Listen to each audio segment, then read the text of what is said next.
Saudações, turma. Todo mundo bem, né? Hoje o tema da nossa aula é sobre estrutura e função de lipídios. Esse termo lipídios, ele deriva do grego lipos, que significa gordura, ok? Os lipídios constituem uma classe de compostos com estruturas e funções muito variadas. Eles apresentam diversas funções biológicas, como por exemplo aí, fazem parte das membranas biológicas, constituem as membranas biológicas, né? Alguns lipídios são vitaminas, algumas vitaminas são derivadas de lipídios também, as vitaminas lipossolúveis especificamente. Hormônios, existem alguns hormônios que têm caráter lipídico. Alguns lipídios têm a função de absorver luz, né? São pigmentos que captam luz no processo de fotossíntese das plantas. E alguns lipídios têm um importante papel no nosso organismo, como reserva de energia. Eles reservam energia no organismo. Alguns participam na emulsificação de gorduras aí para que ocorra a absorção, a digestão desses compostos durante a digestão. Alguns transportam elétrons durante o processo de geração de energia nas mitocôndrias. Tem lipídios que apresentam papel de âncoras hidrofóbicas. Eles atuam como âncoras na superfície das células, né? E tem esse caráter hidrofóbico. Alguns atuam como mensageiros celulares, transportando informações de uma célula para outra, né? E apesar de toda essa diversidade de funções e estruturas, os lipídios apresentam uma característica relativamente comum, né? Eles são insolúveis em água. Então, eles são relativamente insolúveis em água, apesar de que existem lipídios que têm um caráter anfipático, né? Então, eles são anfipáticos, alguns deles. Aqui eu trago as principais classes de lipídios encontradas em organismos vivos. A primeira delas, né, são os chamados ácidos graxos. Ácidos graxos são ácidos carboxílicos. O que é um ácido carboxílico? É uma molécula que tem aquele grupo carboxila, né? E neste caso aqui, tem o grupo carboxílico ligado a uma cadeia carbônica. Os ácidos graxos, eles apresentam um papel importante no organismo, né? Eles agem como fonte de energia, ou seja, as nossas células conseguem utilizar os ácidos graxos para gerar energia. Outra classe apresentada são os triacilgliceróis. Triacilgliceróis nada mais são, né, do que uma reserva de ácidos graxos. É uma molécula que contém 3 ácidos graxos ligados a um glicerol, né? E desta forma, essas moléculas elas agem como um armazenamento de energia, né? Elas estocam ácidos graxos. Lembrando que os ácidos graxos são fontes de energia. A terceira classe aqui são os chamados glicerofosfolipídios, né? Glicerofosfolipídios, e juntamente com a quarta classe, que são os esfingolipídios, dentro dos esfingolipídios nós encontramos esfingomielinas e glicoesfingolipídios. Essas duas classes, elas formam lipídios que fazem parte da membrana biológica, das membranas biológicas, né? Então, são lipídios estruturais de membrana. A quinta classe contém lipídios que também formam membrana, né? Então, alguns esteróis, que fazem parte da quinta classe, né, como, por exemplo, o colesterol, formam membranas biológicas e, a partir do colesterol, muitos hormônios são formados, né? E a sexta classe dos lipídios são os chamados terpenos. A partir de terpenos, são formadas as vitaminas lipossolúveis, né? Quais são essas vitaminas? Anotem quais são elas, né? É a vitamina A vitamina D, a vitamina E e a vitamina K. São 4, que são vitaminas lipossolúveis, ok? Então, essas 6 classes são as classes principais dos lipídios, né, que nós abordaremos. Mas existem lipídios que ocorrem em menores quantidades nos organismos. A gente vai abordar eles, no caso, quando for falar das vias metabólicas, das reações onde eles participam, ok? Então, para começar, né, vamos iniciar pela primeira classe, os ácidos graxos. Então, como eu havia mencionado já, ácidos graxos são ácidos carboxílicos, que possuem cadeias formadas por carbono e hidrogênio, são cadeias hidrocarbonadas, né?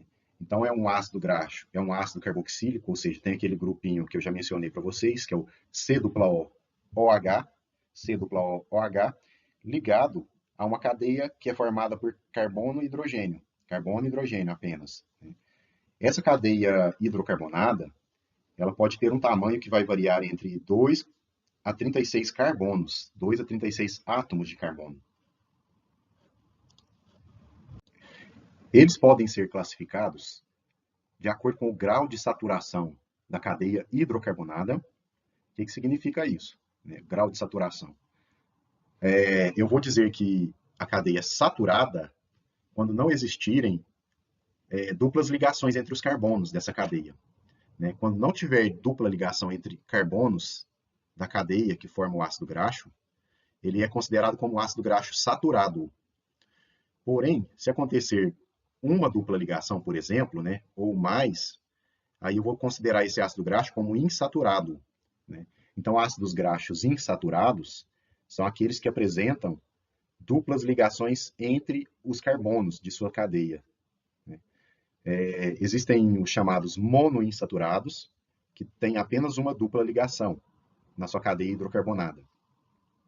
E os poliinsaturados, que possuem duas ou mais duplas ligações entre os carbonos da sua cadeia. As cadeias carbônicas, elas podem ser lineares, isso aqui acontece na maioria das vezes. A cadeia carbônica ela é linear. É muito raro encontrarmos uma cadeia carbônica de ácido graxo de forma ramificada, ou ainda de forma cíclica, ou ainda com a presença de hidroxila. Isso aqui é muito difícil. Cadeias de ácido graxo com a presença de ramificações, ou na forma cíclica, ou com hidroxilas na cadeia.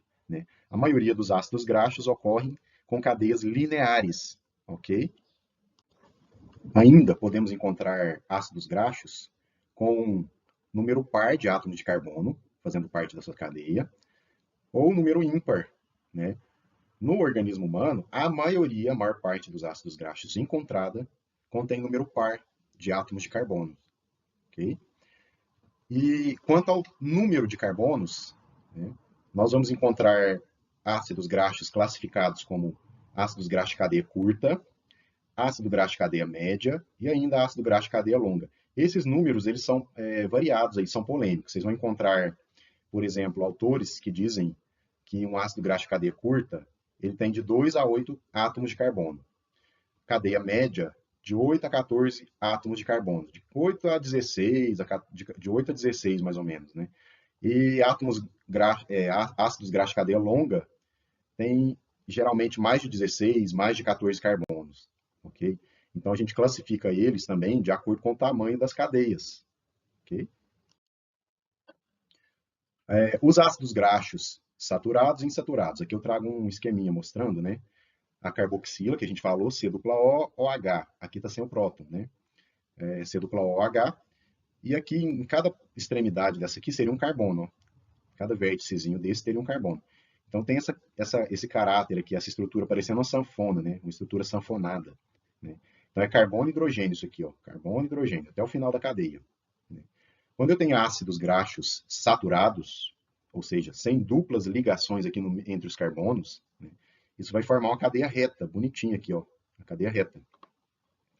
Se eu tenho um ácido graxo insaturado, que contém uma dupla ligação aqui entre os carbonos, o que a gente pode notar? Essa dupla ligação ela pode formar uma curvatura na molécula, uma curvatura rígida na molécula. Isso dá essa curvatura. Mas isso aí vai depender também do tipo da dupla ligação. Vou mostrar para vocês lá na frente. Okay? Então lembrem-se disso. Na maioria das vezes, os ácidos graxos insaturados têm essa curvatura na molécula. Okay? Outro detalhe importante aí dos ácidos graxos é que eles têm uma pequena região polar, ou seja, uma região hidrofílica, que é o grupo carboxílico, a carboxila. Essa região polar ou hidrofílica é a carboxila. O restante da molécula, que é só carbono e hidrogênio, é a polar ou hidrofóbica. Então, duas partes. Uma região polar, pequena, que é a carboxila, e uma região apolar maior, que é a cadeia hidrocarbonada. Cada ácido graxo tem um nome específico, na verdade. Mas existe uma nomenclatura simplificada que nós podemos entender, né?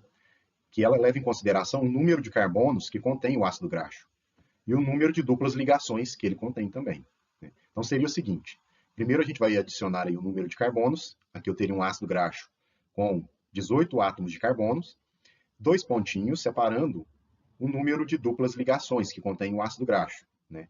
Então aqui eu teria um ácido graxo com 18 carbonos e uma dupla ligação entre os carbonos. A posição dessa dupla ligação, ela vai ser especificada por essa letra delta aqui do alfabeto grego, né, a delta, superescrito a letra delta, a gente vai colocar aqui a posição em que a dupla ligação ocorre. Aqui seria o número 9, né? Então a dupla ligação está entre os carbonos 9 e 10, ok? Então, um ácido graxo com 18 átomos de carbonos, uma dupla ligação que ocorre entre os carbonos 9 e 10. Como eu vou poder contar os carbonos de um ácido graxo? Quem é o carbono 1? Quem é o carbono 2? Essa é a questão. Então vamos lá. Carbono 1 sempre vai ser o carbono da carboxila, né? Então tá aqui, ó, COOH ou COO-. Esse aqui é o carbono 1. Seguido vem o 2, o 3, o 4, até o final da cadeia, ok? Mas eu posso expressar esses carbonos também de outra forma. O carbono de número 2 aqui, né, eu posso identificá-los de acordo com as letras do alfabeto grego, né? Então, o carbono de número 2 vai ser o alfa, o carbono 3, o beta, o carbono 4, o epsilon, o carbono 5, o sigma, e até o final da cadeia, onde a gente encontra o último átomo de carbono, né? Qual é a última letra do alfabeto grego? O ômega. Então, sempre o último carbono vai ser o carbono ômega, ok? Eu posso pegar então, esse ácido graxo, né, como exemplo. Ele é um ácido graxo que tem 18 átomos de carbono, começando aqui pela carboxila dele, né? E tem uma dupla ligação aqui, vocês podem notar, né?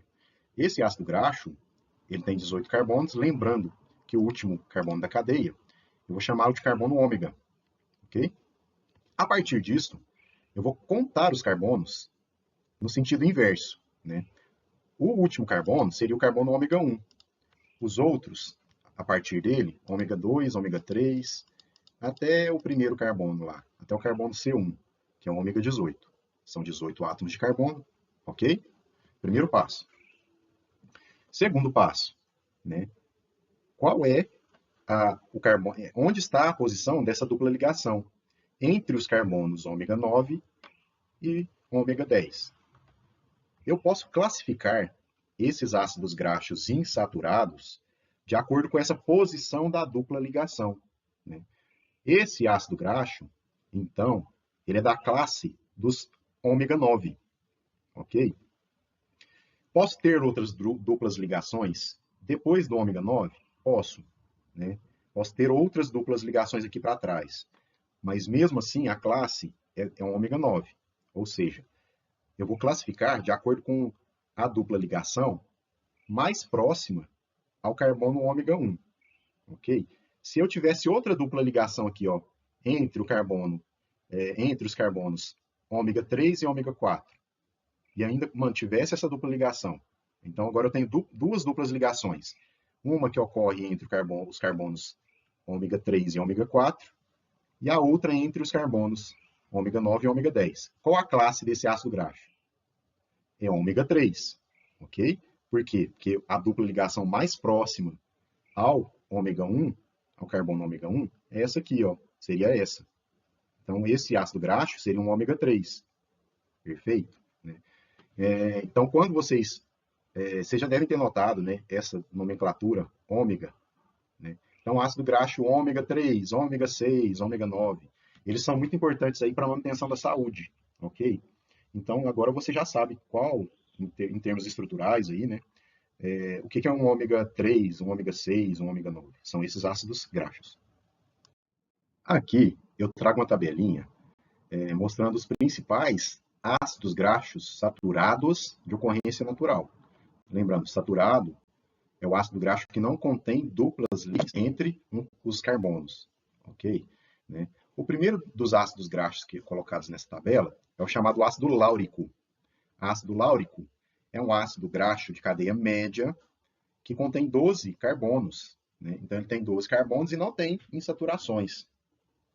Onde que eu encontro o ácido láurico? Né? Quais as fontes de ácido láurico na alimentação?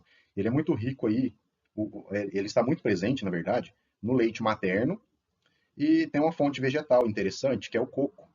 Né? Então, o coco ele é rico em ácido láurico, que é esse ácido graxo de cadeia média.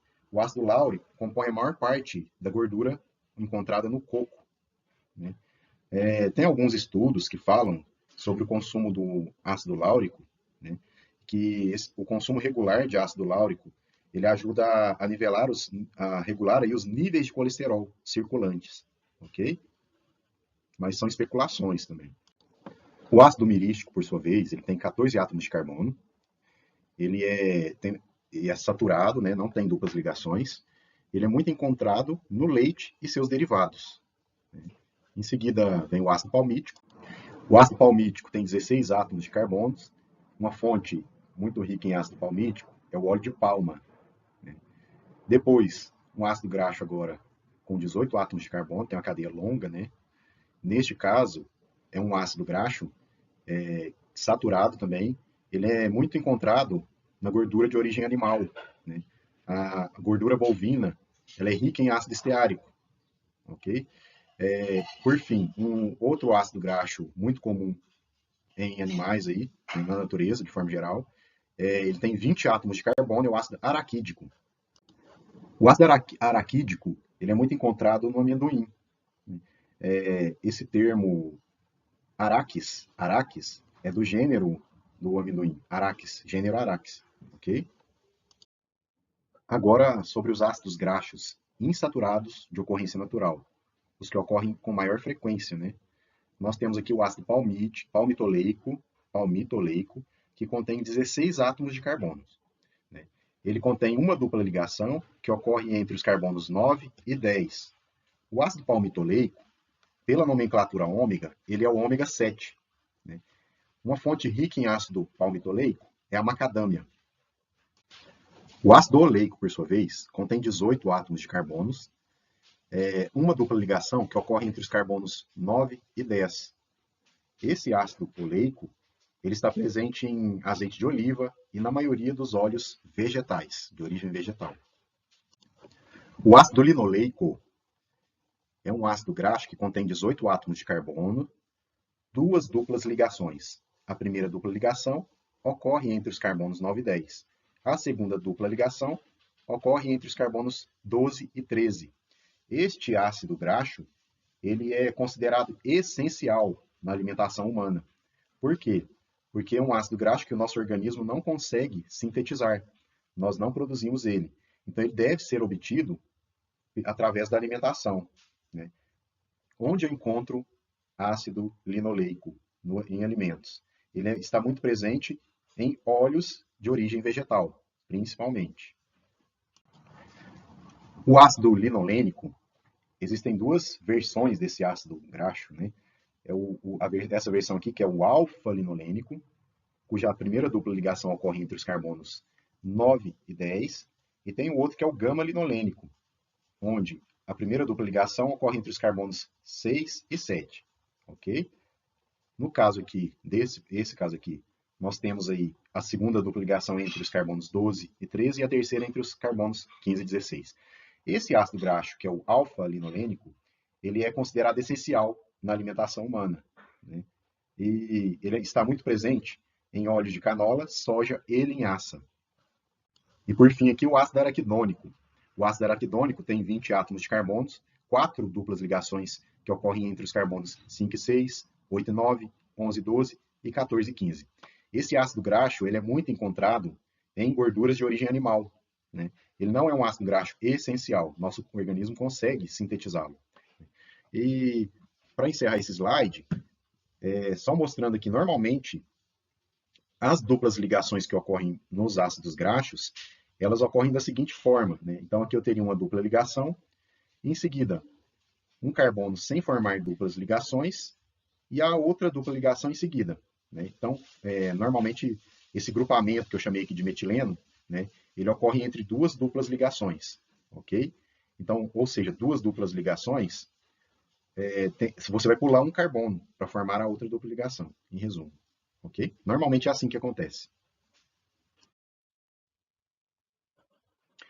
E existem também os chamados ácidos graxos voláteis. Ácidos graxos voláteis são aqueles que possuem cadeias de carbono muito curtas, né? A gente tem três deles. O ácido acético, que tem apenas 2 átomos de carbono, o ácido propiônico, com 3 átomos de carbono, e o ácido butírico, com 4 átomos de carbono. Né? A uma temperatura de 25 graus Celsius, eles ocorrem no estado líquido, mas são voláteis, né, a uma temperatura ambiente, aí eles se tornam voláteis, ok? Porque eles são muito curtos, muito pequenos, e esse fato deixam esses ácidos graxos voláteis, ok? Um dos fatores que influencia sobre as propriedades físicas dos ácidos graxos é a presença de insaturações, ou seja, a presença de duplas ligações entre os carbonos. Nesse esqueminha aqui, eu trago 4 ácidos graxos, todos eles contendo 18 átomos de carbono, né? Porém, eles diferem quanto a duplas ligações, ok? Então, aqui o primeiro ácido graxo, que é o ácido esteárico, ele tem 18 carbonos e não contém insaturações. Né? Aqui a carbonila, né? E a cadeia carbônica. No segundo ácido graxo, nós podemos observar, é o ácido graxo oleico, né? Ele contém uma dupla ligação, que ocorre entre os carbonos 9 e 10. Né? Notem que, devido a essa dupla ligação, ocorre uma dobra na molécula. Né? Essa dupla ligação causa a dobra na molécula. Ok? Fica essa curva. E esse tipo de dupla ligação, especificamente, é o que provoca a curva na molécula. Né? Ela é chamada de dupla ligação do tipo cis. Cis. Por que cis? Né? Para identificar uma dupla ligação cis, vocês vão notar o seguinte: os dois hidrogênios aqui, do carbono 9 e do carbono 10, eles estão virados para o mesmo lado. Ok? Esse é um tipo de dupla ligação que a gente caracteriza como cis. No outro ácido graxo, que é o ácido elaídico, observem que eu também tenho uma dupla ligação, né? Só que ela é diferente. Por quê? Porque neste caso, um dos hidrogênios está virado para um lado e o outro hidrogênio está virado para o outro lado. Notem que esse tipo de dupla ligação é chamada de ligação trans. Ok? Então, o que é uma ligação trans? É aquela cujos hidrogênios ligados aos carbonos estão em sentidos opostos. Um hidrogênio está de um lado, o outro hidrogênio está do outro lado. Né? Neste caso, a dupla ligação do tipo trans não provoca a curvatura na molécula. É uma molécula estendida, reta. Ok? E aqui eu tenho um outro ácido graxo, que é o linolênico, formado por 4 duplas ligações, aliás, 3 duplas ligações, né? E cada dupla ligação dessa é uma ligação cis, né? E cada dupla ligação dessa causa uma curva na molécula. Reparem como essa molécula é dobrada, olha aqui. Né? Então tem uma curvatura provocada pela primeira dupla ligação, outra curvatura pela segunda dupla ligação, e a última dupla ligação também causa essa curvatura. Ok? E qual o efeito da presença de duplas ligações nos ácidos graxos? Né? Preciso que vocês anotem essa informação. Quanto mais insaturado for o ácido graxo, ou seja, quanto mais duplas ligações contiver o ácido graxo, menor será o ponto de fusão desse ácido graxo. Menor também será o ponto de ebulição desse ácido graxo. Ou seja, quanto mais duplas ligações, vamos dizer assim, eu tenho um ácido graxo que tem duplas ligações, ele vai se encontrar no estado líquido, à temperatura ambiente. Né? Isso porque o ponto de fusão dele se torna menor. Ok? Agora, quanto àquela dupla ligação do tipo trans que eu falei para vocês, ó, trans, né? Com certeza vocês já ouviram falar em gordura trans. Né? Gordura trans se refere a esses ácidos graxos que contêm duplas ligações do tipo trans. O nosso organismo ele não produz ácidos graxos do tipo trans, assim, igual a gente observa com esse tipo de ligação, né? Então, ácidos graxos do tipo trans não são formados, produzidos pelo nosso organismo. De forma geral, esses ácidos graxos, eles provocam efeitos danosos ao organismo. Eles aumentam as chances de doenças cardiovasculares, aumentam os níveis séricos, né, os níveis sanguíneos de trigliceróis, aumenta o mau colesterol e diminui o bom colesterol, e pode aumentar também a resposta inflamatória do corpo, né, o que é um risco ao coração. Né. Então, ácidos graxos trans não são saudáveis. Né? De onde eu obtenho ácidos graxos trans? As chamadas gorduras hidrogenadas são ricas em ácidos graxos trans, frituras, né? Produtos derivados de frituras. A fritura, ela, quando aquecido, o ácido graxo, a fritura ela pode converter um ácido graxo, esse aumento de temperatura pode converter um ácido graxo do tipo cis em um ácido graxo do tipo trans. Né? Então, esse aumento, a elevação da temperatura pode ter esse efeito, ok? Então, é um risco aí à saúde, a ingestão de ácidos graxos do tipo trans. Né?